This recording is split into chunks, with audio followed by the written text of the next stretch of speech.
Se você ainda não me segue no Instagram, vai lá. E se quiser o conteúdo completo de biologia para vestibular e Enem, acesse a minha plataforma. O link está aqui na descrição do vídeo. Uma boa aula! Fala pessoal, tudo certinho? Bem-vindos a mais uma videoaula e hoje vamos estudar a doença parasitária que mais mata no mundo. É ela, a malária, que também é conhecida como paludismo, febre palustre, impaludismo ou maleita. Gurizada, malária é uma doença muito antiga. Desde que se tem registro, nas primeiras escritas, já se falavam dessa tal de malária. E o nome ele vem, deriva das pessoas que na época falavam mau ar, aquela pessoa, tá com mau ar, aquela região tem um mau ar, as pessoas estão adoecendo, como se fossem coisas dos deuses, castigos. Hoje, obviamente, nós já conhecemos bem o ciclo da malária e sabemos que é causado por um protozoário e depende da picada de um mosquito. Sobre tudo isso nós vamos falar, mas como eu disse para vocês, gente, é uma doença grave. É a doença parasitária que mais mata no mundo. Obviamente, a forma grave dela não acontece no mundo inteiro. Por exemplo, no Brasil tem malária, é sobretudo na região amazônica. Só que a malária do Brasil raramente mata, enquanto que a malária lá na África mata mais de 1 milhão de pessoas todo ano. Então existe isso, sobre tudo isso a gente vai falar, mas vamos com muita calma. Como eu falei para vocês, olha só, 500 milhões de pessoas no mundo pegam malária. Cara, 500 milhões, não é 500 mil. 500 mil é no Brasil. 500 milhões de pessoas, é mais de 2 Brasil na população, então é muita gente. E aproximadamente 1,5 milhões de pessoas, na verdade 1,5 milhão de pessoas morrem de malária no mundo todo ano. Então você veja, é muita gente morrendo por essa doença. No Brasil, aproximadamente 500 mil casos por ano. E a mortalidade é bem baixa, é menor do que 0,1% das pessoas que pegam a malária acabam vindo a óbito. Mas igual, por mais que a mortalidade seja baixa, veja comigo, ainda é uma doença muito grave. Quem vive nessa região, quem está aqui, professor, eu sou de Manaus, até se tu é de Manaus, comenta aqui, faz aí, manda uns relatos que tu já teve sobre essa doença. Lá em Manaus você vai, é comum, se tu não teve, fala, meu amigo já teve, eu conheço quem já teve, aquela pessoa ficou com 6 meses, e depois de curada a pessoa teve de novo a malária, a gente vai falar isso depois para vocês, como acontece isso, Mas enfim, é uma doença muito grave, a gente deve conhecer. E a aula vai funcionar assim. Agora eu vou explicar para vocês tudo que é importante. Gente, o mais importante, olha que interessante. Se pega qualquer doença, fala, professor, se eu tiver que levar para a vida, se o seu Zé da esquina tiver que estudar malária, o que ele tem que saber? Tem que saber isso aqui, a profilaxia ou as medidas profiláticas, que é como prevenir, como evitar que essa doença chegue nas pessoas e se dissemine. Então são todas as medidas para evitar, para combater, para aprender sobre a doença, beleza? Então isso é o mais importante. Mas no meio disso tudo, depois que eu explicar essas formas do protozoário, eu vou projetar uma imagem para vocês e detalhar o ciclo dele. Porque a gente fala, professor, é um ciclo extremamente complexo. De fato, entre as doenças parasitárias, a malária é uma das mais complexas referente ao ciclo, mas não é tão difícil. Então vamos lá. O agente etiológico, aquele que causa a malária, qual é o organismo que causa a doença malária? É um protozoário do filo apoplex. Então ele tem um complexo apical na sua extremidade. E isso é interessante você se lembrar disso. Não tem cílios, não tem flagelos, não é ameboide, ele é apicomplexo. E o gênero do protozoário que causa a doença é o gênero Plasmodium. Dentro desse gênero existem algumas espécies que causam a malária. Então o gênero é Plasmodium, todas são Plasmodium. Só que tem o Plasmodium vivax, o Plasmodium ovale, o Plasmodium malariae e o Plasmodium falciparum. Desses 4, o que causa a malária mais grave é o Plasmodium falciparum. Bom, como você deve se lembrar, se é de uma região que tem a malária aqui no Brasil, você sabe que a malária é uma doença que dá uma febre muito alta.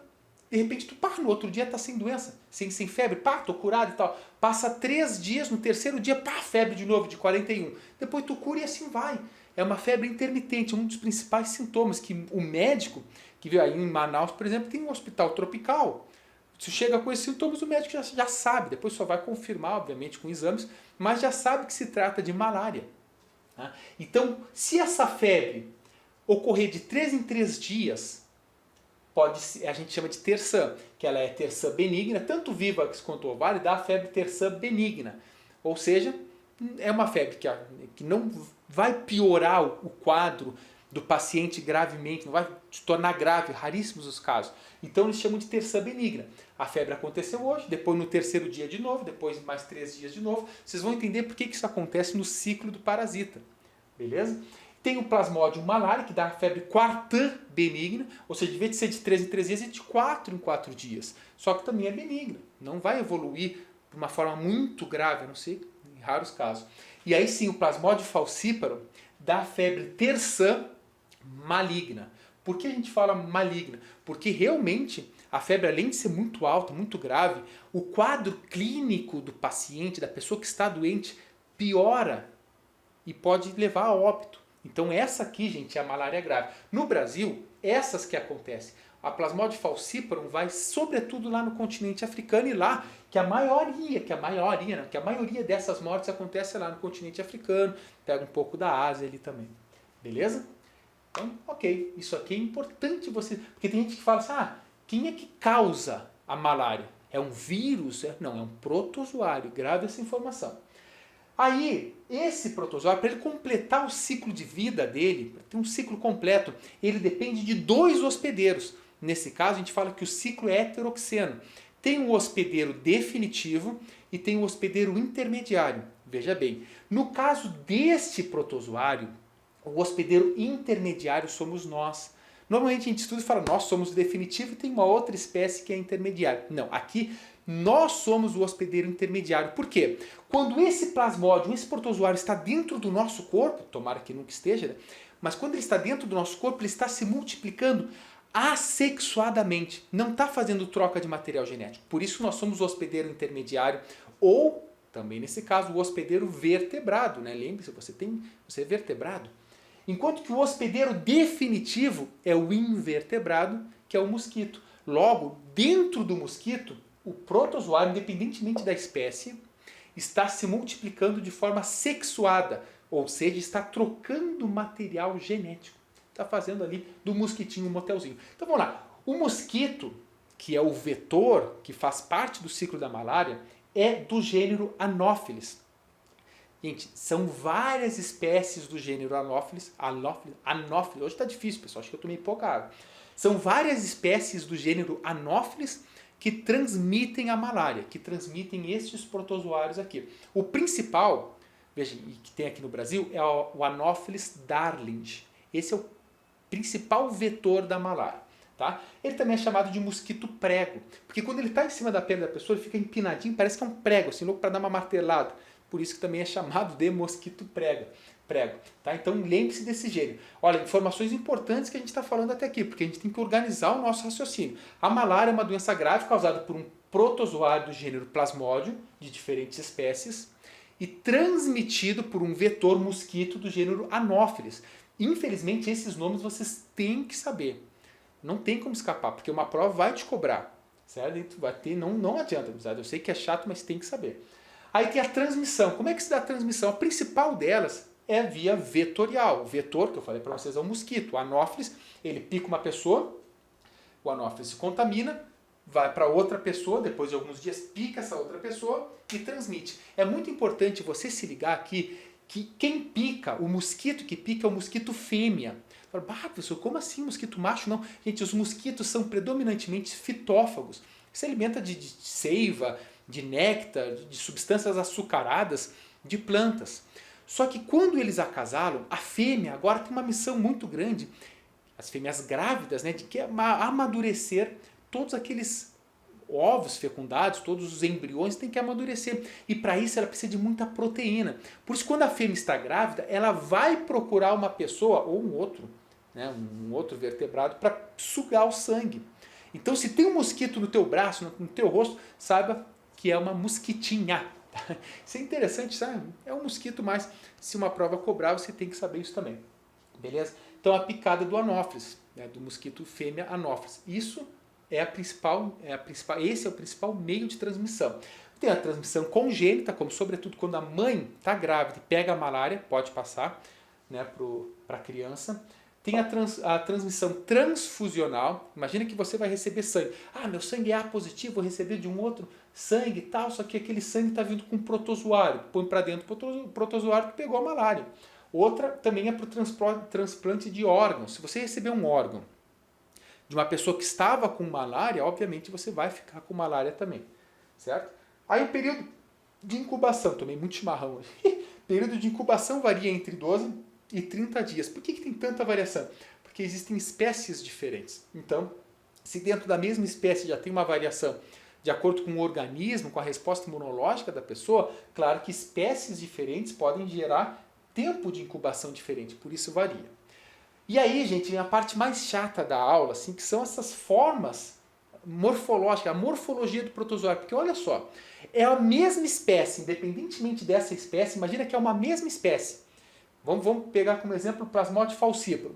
Plasmodium falciparum entrou numa pessoa, começou a contaminar a pessoa, né?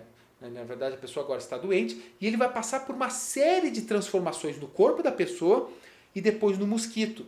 E essa série de transformações passa por esporozoítos, trofozoítos no ciclo peritrocítico, que eu já vou falar para vocês, merozoíto, trofozoítos depois no ciclo eritrocítico, esquizôides, microgametas, zigoto, oocineto, oocisto. Cara, é muito nome. Mas veja bem, em seguida eu vou projetar a imagem do ciclo para vocês, vocês vão ver em imagem o ciclo, tudo certinho. Mas se caísse numa prova assim, pensando na evolução desse protozoário, do plasmódio, ele ter tantas formas diferentes no seu ciclo, qual é a vantagem que traz para o protozoário? Meus queridos, imagina que ele tem tanta forma que para ele gerou uma vantagem evolutiva, porque as diferentes formas fazem com que ele sobreviva às diferentes respostas imunológicas dos organismos. Então eles realmente são complexos nas suas formas, eles mudam muito, sendo eles da mesma espécie. Eu trouxe tinhoso.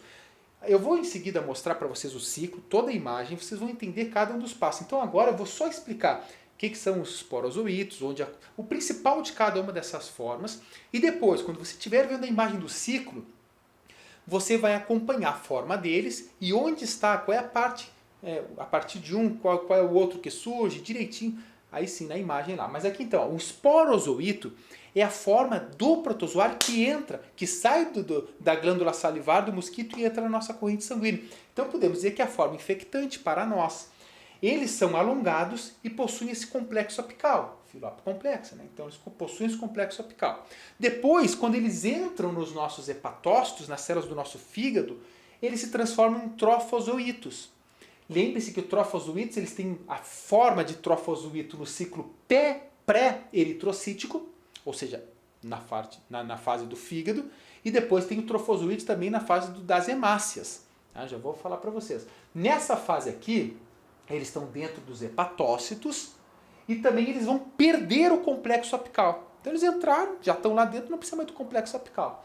Depois tem a forma de merozoíto. Veja, os hepatócitos eles vão crescer, vai ter muito protozoário dentro dos hepatócitos. Os hepatócitos vão se romper e vão liberar os protozoários agora, que caem novamente na corrente sanguínea, na forma de merozoíto.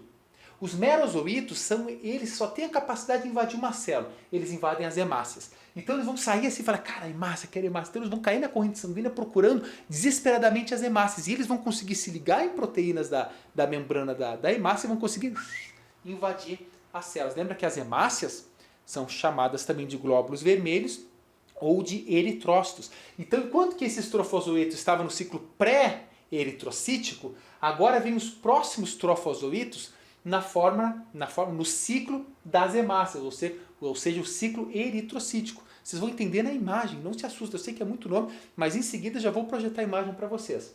Nesse caso aqui, nesses trofozoítos que estão ali pelas hemácias, eles têm uma forma de anel, tá? E também não tem um complexo apical. Veja, eles perdem, tanto esses trofozoítos perdem o complexo apical, quanto esses aqui também não tem mais, porque já estão dentro da hemácia lá. Depois tem os esquizontes, que imagina que está lá o protozoário. Aí o núcleo desse protozoário, que ele é unicelular, começa a se dividir feito um louco. E a célula começa a ganhar volume, cheio de núcleo. E esse aqui é o esquizonte. Tá? Beleza. Depois temos os microgametas. Veja, gameta, você já pensa em gameta, né? Gameta. Sim. Os microgametas, são os gametas que a gente diz que são os machos, é o gameta masculino, a gente pode dizer assim. E o macrogameta é o gameta feminino. Ó, se são gametas, são eles que vão fazer a fecundação já depois dentro do mosquito. E depois da fecundação forma o zigoto, que passa para o oocineto, dentro do mosquito tudo, e forma o oocisto, ainda dentro do mosquito. O oocisto vai se romper, liberando novamente os esporozoítos que vão para a boquinha, para as glândulas salivares do mosquito. Eu sei que nesse momento está muito complicado, gente. Essa parte aqui, até para nós professores, é tanto nome, a gente se perde também. Não pensa que é só vocês, não. Por isso que eu fiz questão de ter essa etapa. Primeiro eu apresentei os nomes para vocês e dei a principal característica deles. Agora, eu vou projetar uma imagem aqui que no início, até eu já gravei essa parte aí, vocês vão ver assim, professor, é muito nome, não, calma, assista, veja, espera a explicação, eu passo a setinha passo a passo mostrando todo o ciclo desse protozoário. Depois você aí sim pode tirar um print, pode dar uma estudada, mas lembre-se, esses são os nomes. Todos esses nomes aqui fazem parte da mesma espécie, dessa. Pensa, professor, o esporozoíto é uma espécie de protozoário, de repente já tem trofozoíto, é outra coisa. Não, é a mesma, só que eles têm, do ciclo de vida deles, eles vão tendo transformações, vão perdendo uma parte, ganhando outra, mudando de forma, fazendo isso, e por isso, obviamente, os cientistas têm que classificar estas fórmulas, e por isso que tem esses nomes aqui. Então vamos lá, fique muito atento à imagem. Então vamos estudar o ciclo do Plasmodium, desse protozoário que causa a malária. Gente, te liga, quando a gente vê essa imagem, parece que é extremamente complexo, daquela sensação que a gente não vai entender. Mas vamos entender sim. Antes de você ficar se matando aqui, querendo ler cada um dos nomes, fazer todos os desenhos, acompanhe apenas a minha explicação. Depois você volta aqui para tirar um print ou para copiar. Muito bem, o Plasmodium, esse protozoário, possui um ciclo de vida dividido em duas fases. Uma é a fase sexual, que acontece no mosquito. Então, dentro do mosquito, esse protozoário está se multiplicando de forma sexuada. E a outra fase é a fase assexuada, que acontece no hospedeiro vertebrado, que no caso somos nós. Ainda dentro de nós, a gente pode dizer que na fase assexuada tem outras duas subfases. Uma acontece no nosso fígado, que é chamado de esquizogonia hepática, e a outra que acontece nas nossas hemácias, ou nos nossos eritrócitos, são sinônimos, chamados de esquizogonia eritrocitária. Essa segunda fase é chamada de esquizogonia eritrocitária. Essa dinâmica do ciclo, essa complexidade do ciclo, mostra o quanto esse protozoário é adaptado a fugir das defesas do nosso corpo e também dos medicamentos. Isso é uma característica importante. Gente, malária é uma doença grave. Bom, quando o mosquito fêmea vai picar uma pessoa, e se esse mosquito tiver com protozoário, ele vai inocular junto com a saliva o protozoário na forma de esporozoíto. Esses esporozoítos que entram agora e caem na corrente sanguínea vão chegar até o fígado. E no fígado eles vão atingir os hepatócitos, são células do fígado, iniciando um ciclo que a gente chama de exoeritrocítico. Exoeritrocítico é porque é o ciclo que está fora das hemácias, fora dos eritrócitos, está na fase do fígado. Bom, com a ocorrência de diferenciação e diversas divisões celulares, esses esporozoítos vão se transformar em esquizontes. Esses esquizontes são, imagina uma célula cheia de núcleos. Esses esquizontes acabam se rompendo, liberando na corrente sanguínea milhares de merozoítos, que é uma outra fase do protozoário. Pessoal, esses merozoítos que têm a capacidade de entrar nas hemácias. Então, os merozoítos caem agora novamente na corrente sanguínea e chegam lá nos eritrócitos, chegam lá nas hemácias, começando um novo ciclo chamado de ciclo eritrocítico, que agora sim é o ciclo que acontece nos eritrócitos, nas hemácias. Ao alcançar a corrente sanguínea, os merozoítos interagem com as proteínas presentes na superfície dos eritrócitos e, por adesão, o parasita consegue invadir ativamente as hemácias.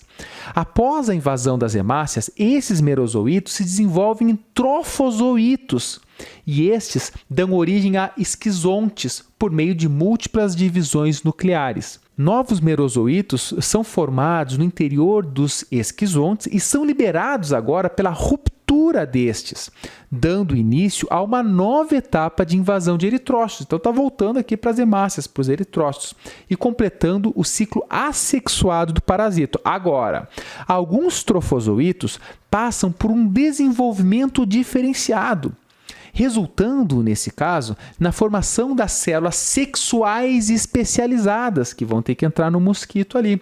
Estas células são chamadas de gametócitos. Bom, se esses protozoários nessa fase forem ingeridos por um mosquito, ele vai agora começar o ciclo sexuado no vetor. Então veja, como é que o mosquito está sem malária, o mosquito está tranquilaço. Se ele picar uma pessoa que está nessa fase da malária, o mosquito vai pegar essa doença também. Então agora vamos lá, imagina que o mosquito picou uma pessoa e inoculou dentro dele, ele acabou sugando junto com sangue. Lembre-se, o mosquito que pica é a mosquita fêmea, porque tem que fazer a maturação dos seus ovos ali depois de ter ocorrido a fecundação. Então ela picou. Após picar esse hospedeiro infectado, as fêmeas dos anofelinos ingerem, juntamente com o sangue, as formas gametocíticas do parasita. Lá no lúmen do intestino se inicia a fase sexual do ciclo. Ocorre então a diferenciação dos microgametócitos masculinos e dos macrogametócitos, que no caso são femininos. E eles vão fecundar. Após a fecundação dessas fases dos protozoários, gera um zigoto diploide, 2N. Veja que interessante. Esse zigoto vai se diferenciar em ocineto, que é uma forma extremamente móvel e ativa do parasita, que ele fica lá se locomovendo. E esse desenvolvimento, né, essa transformação pode durar de 16 a 24 horas, que varia também, obviamente, de acordo com as espécies de plasmódio. Cada um tem um tempo que varia entre 16 e 24 horas. Bom, o ocineto agora atravessa o epitélio e, após atravessar, esse ocineto se aloja entre a lâmina basal e o epitélio intestinal do mosquito. Nesse momento, se transforma em oocisto. E aproximadamente entre 12 a 15 dias após essa infecção do mosquito, ocorre o rompimento desses oocistos, liberando diversos esporozoítos na hemolinfa do mosquito. E esses esporozoítos agora vão conseguir migrar para a glândula salivar do mosquito, que, quando ela, no caso a mosquita a fêmea, for picar o hospedeiro, for nos picar, ele vai migrar da glândula salivar da mosquitinha e vai sair caindo na corrente sanguínea, dando início a um novo ciclo. É muito importante, pessoal, de ressaltar também que o Plasmodium vivax ou Plasmodium ovale, né, alguns dos esporozoítos deles, nessa fase aqui do fígado, eles podem ficar latentes ali. Eles ficam um tempo ali, é a fase que é denominada inclusive de hipnozoítos. E eles ficando ali dessa forma latente, eles ficam resistentes à maioria dos fármacos utilizados, e o que representa um fator extremamente agravante no controle dessa doença, porque não consegue chegar aos fármacos ali para destruir esses protozoários. Feito, gurizada. Agora que você sabe tudo do ciclo do protozoário, do plasmódio, vamos adiante aqui. Patogenia. Bom, veja bem, ele está nas hemácias, então ele vai destruir as hemácias. Gente, o falciparum, o Plasmodium falciparum pode destruir até 25% das tuas hemácias. Então tu imagina, qual é a função das hemácias? Principalmente carregar o gás o oxigênio para mandar para todas as células do nosso corpo, para elas fazerem respiração celular e produzir ATP. Agora você imagina que os outros podem destruir aproximadamente 1% das hemácias, mas imagina você perder 25% das hemácias. O que vai causar? Anemia. Então vai causar anemia, vai ter pouco oxigênio, então vai gerar uma anoxia, baixa do gás oxigênio. A gente fala muito hoje em dia, né, entubar e oxigênio e tal. Por tudo isso, pela quantidade de hemácias destruídas, pela quantidade de protozoários, pode causar obstrução de vasos, certo? Imagina se for no cérebro. Quando ela libera, quando as hemácias se rompem, libera uma toxina chamada hemozoína. Essa toxina é o que causa as febres. Por isso que, olha que interessante, por isso que a febre te dá um dia, depois tu fica 2 dias sem ter, depois tu tem de novo. Porque é o tempo do protozoário completar o ciclo, romper as hemácias, liberar a toxina e dar febre. Por isso que tem as febres terçã ou quartã, dependendo da espécie. Também gera hipoglicemia. Os protozoários no teu fígado, cara, eles estão se alimentando também, eles precisam de açúcar, então o glicogênio que está lá vai ser quebrado, você vai ter hipoglicemia. E várias outras complicações, né, neurológicas e tudo mais. Lembrando, pessoal, principalmente essa espécie que causa essas complicações maiores. As outras são complicadas. Volto a dizer, se você vive numa região aqui no Brasil que tem a malária, você deve saber disso aí. Às vezes a pessoa tem meses de tratamento. E muitas vezes, como eu falei no ciclo para vocês, eles ficam na forma de hipnozoítos. Esses aqui ficam na forma de hipnozoítos. Eles ficam hipnotizados lá. De uma forma latente. Pode ser que depois de 2 anos eles voltem ativa. Aí os médicos ficam naquela, cara, mas ele está pegando de novo a doença? Como assim? É uma doença reincidente, não é? É uma complicação, a resistência que eles têm. E os sintomas? Primeiro, esplenomegalia, o aumento do baço.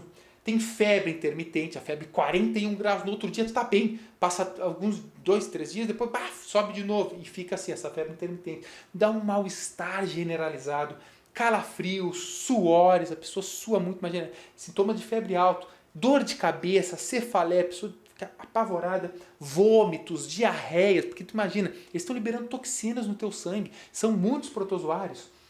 Lembrando que para infectar numa picada do mosquito, entre 15 e 200 protozoários já são suficientes para causar malária, mas lá eles começam a se multiplicar, certo? Vai estar a hipoglicemia, como eu falei para vocês, os níveis de açúcar caem, e isso gera tontura, gera enjoo, gera cansaço também.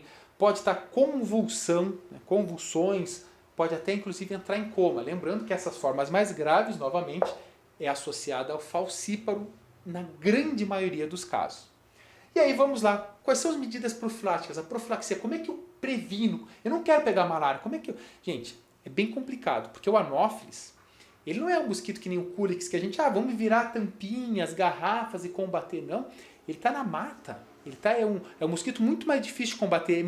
Na verdade, seria utopia combater o mosquito do gênero anófilis. Mas para isso, nós podemos ter o tratamento precoce das pessoas. Por quê? Imagina que a pessoa está com malária. Se a pessoa rapidamente é tratada, é isolada, né, põe numa região adequada, essa pessoa ela não vai mais ser picada pelo mosquito. Porque se o mosquito picar uma pessoa contaminada, ele vai se contaminar e vai picar outra pessoa. Então, tratar os doentes precocemente o quanto antes, você diminui a taxa de mosquitos também contaminados. Consequentemente, você diminui os casos.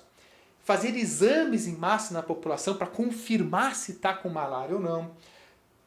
Botar telas nas janelas, porque imagina, se você mora numa região endêmica que tenha malária, cara, tua janela tem que ter tela, você tem que botar um mosquiteiro nas portas também, para evitar que o mosquito entre e pique a pessoa. Utilização de inseticidas, proteção individual. Eu já fui para a Amazônia lá, e lá a gente ia para o campo, né? Ia para a mata, digamos assim. E lá a gente se enchia de repelente. São repelentes, proteção pessoal. Camiseta com manga comprida, impossível, porque imagina o calor que é Manaus, né? Mas tu tem essa proteção. Quem é de lá já sabe disso, né? O treinamento do pessoal de saúde, pessoal qualificado para identificar, diagnosticar e tratar rapidamente as pessoas que estão doentes. A própria estrutura para tratamento ou para o diagnóstico, por exemplo, já falei, lá em Manaus tem um hospital tropical que é especializado nisso, sabe? Tanto não só nessa doença, mas todas as outras, tipo leishmaniose, picadas de serpentes, né? Mordidas, tem dentes, então são mordidas e tudo mais. E educação ambiental. As pessoas conhecerem. Quando você educa as pessoas, quando chega a informação, tipo isso que eu estou fazendo aqui, falando, discutindo sobre isso, as pessoas vão se lembrar, cara, eu vou para a Amazônia dar uma voltinha, mas lá tem malária, então eu vou colocar repelente. É importante se ligar nisso, né? Então sempre a educação ambiental para todas as doenças. Lembre-se, gurizada, a nossa maior arma contra todas as doenças é o conhecimento. Certo? E aí tem o diagnóstico e o tratamento. Eu ia escrever ali, isso aqui. Aqui ia gerar uma complicaçãozinha. Eu tenho anotado aqui, vou trazer para vocês, se eu achar, né? Porque, vamos ver se eu acho. Achei. Porque assim, quando a gente fala das cloroquinas da vida, né? A gente já fica imaginando que as pessoas vão usar e tal. Mas enfim, diagnóstico, tem tanto diagnóstico clínico, que o médico está falando, imagina um médico que conhece isso, que vive em regiões que tem, já vai desconfiar imediatamente que é a malária.